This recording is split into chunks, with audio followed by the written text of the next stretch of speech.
Hello dear students, today we are going to see class 11th sample question paper of English.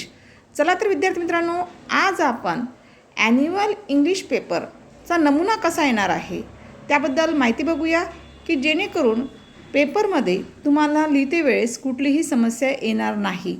हा जेमतेम वार्षिक परीक्षेचा paper जो असतो ते आपण एक नमुना पेपर टाकलेला आहे की जेणेकरून विद्यार्थ्याला किती मार्क्सचा हा पेपर असतो याच्याविषयी जे काही कन्फ्युजन असेल ते यामधून दूर होईल. बघा, हा जो मॉडेल ॲन्युअल क्वेश्चन पेपर आहे इंग्रजी विषयाचा, तर हा साधारणत 80 मार्क्सचा आलेला असतो. जवळपास तुम्हाला 3 तासासाठी हा एक्झाम द्यायची असते.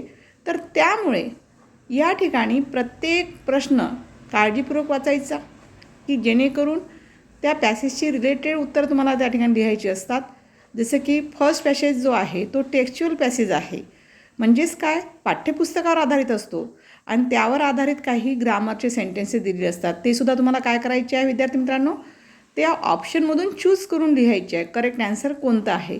पण लिहिताना त्या ठिकाणी फक्त तुम्ही, काही विद्यार्थी फक्त ऑप्शन ॲन्सरमध्ये लिहित असतात. ऑप्शन लिहू नका, तर त्या ऑप्शन जे करेक्ट असेल त्यासमोर जे काही सेंटेन्स आलेलं असेल ते फिलअप करणे किंवा ते लिहिणे गरजेचं गोष्ट असते. त्याचबरोबर दुसरी एक गोष्ट लक्षात ठेवायची आहे की आपण ज्यावेळेस सीन पॅसेज सोडवतो त्यावेळेला सीन पॅसेजमध्ये आपल्याला जे काही योग्य उत्तर मिळत असेल ते उत्तर पूर्ण वाक्यामध्ये लिहिणे गरजेचं आहे, जेणेकरून तुम्हाला मार्क्स देताना इझी जाईल. त्याचबरोबर सेकंड क्वेश्चन जो असतो, क्वेश्चन नंबर सेकंड, हा नॉन टेक्स्च्युअल पॅसेज असतो. नॉन टेक्स्च्युअल म्हणजेच काय, अनसीन पॅसेज. हा सुद्धा तुम्हाला त्या पॅसेजच्या आधारेच तुम्हाला क्वेश्चन आन्सर लिहायचा असतो as refer to first passage. म्हणजेच कसं, पहिला जो पॅसेज दिलेला आहे टेक्स्च्युअल पॅसेज, तर त्याच्या आधारेच हे क्वेश्चन तयार केलेलं असतं. फक्त याच्यामध्ये फरक काय असतो, तर हा फक्त अनसीन पॅसेज असतो, पण क्वेश्चन वगैरे सेम त्यामध्येच तिथेच तुम्हाला उत्तरं पाहून लिहायची असतात. हा अनसीन पॅसेज 2दा वाचन करायचं की जेणेकरून त्यामध्येच लगेच तुमचे वाचन केल्यानंतर ॲन्सर त्या ठिकाणी मिळून जातील. ठीक आहे. तर यामध्ये तुम्हाला कोणत्याही प्रकारचा डाऊट आलेला असेल तर मला नक्कीच कॉमेंटमध्ये कळवा की जेणेकरून त्याचं उत्तर काय राहील हे मी तुम्हाला कॉमेंटमध्ये देईल. त्याचबरोबर या ठिकाणी क्वेश्चन नंबर 2 हा जो असतो हा अनसीन तर असतो, पण त्याचबरोबर ग्रामरसुद्धा नॉन टेक्स्च्युअल आलेलं असते, जे की ग्रामर कोणत्या पद्धतीचं तुम्हाला कितपत अडचण आली असेल तर मला कॉमेंटमध्ये नक्की जरूर कळवा की जेणेकरून तुम्हाला त्या ठिकाणी माहिती मिळून जाईल. कॉमेंटमध्ये मी सुद्धा ॲन्सर तुम्हाला देईल.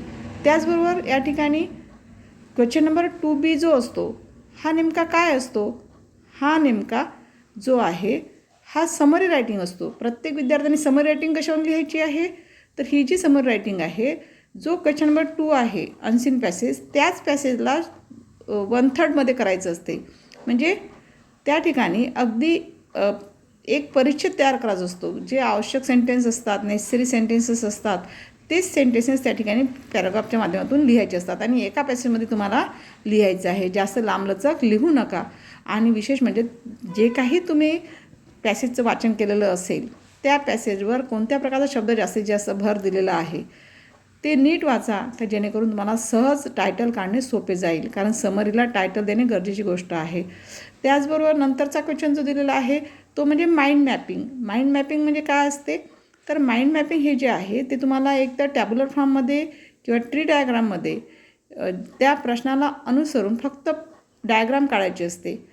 माइंड मॅपिंग ट्री डायग्राम काढायची असते. त्यामध्ये जसं की आता बेनिफिट्स ऑफ म्युझिक असं असेल किंवा इम्पॉर्टन्स ऑफ गेम असेल, तर अशा पद्धतीचे तुम्हाला कोणते फायदे होतात, काय महत्त्व आहे, तर हे तुम्हाला फक्त त्या ठिकाणी डबे भरून किंवा बॉक्स भरून त्या ठिकाणी दाखवायचे असतात.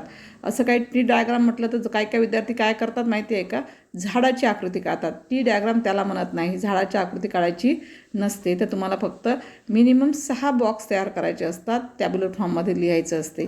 ठीक आहे. आणि जे काही पॉईंट दिलेला असेल त्याला अनुसरून त्या ठिकाणी तुम्हाला काय करायचं असते की ॲरो करून जोडायचे असते. त्याबद्दल मी व्हिडिओमध्ये माहिती टाकलेली आहे याच्या अगोदर, की मग आपले जे काही यूट्यूब चॅनलला जे काही मी माहिती दिलेली आहे त्याचं पहिले सुरुवातीला पेपर बघण्याच्या अगोदर पहिले वाचन करा, लिहून काढा, की जेणेकरून कशा पद्धतीचं माइंड मॅपिंग असते, काय असते, कसे असतात, हे सगळे व्हिडिओ आपल्या समीक्षा कोचिंग क्लासेसवर मी टाकलेलं आहे यूट्यूब चॅनलला.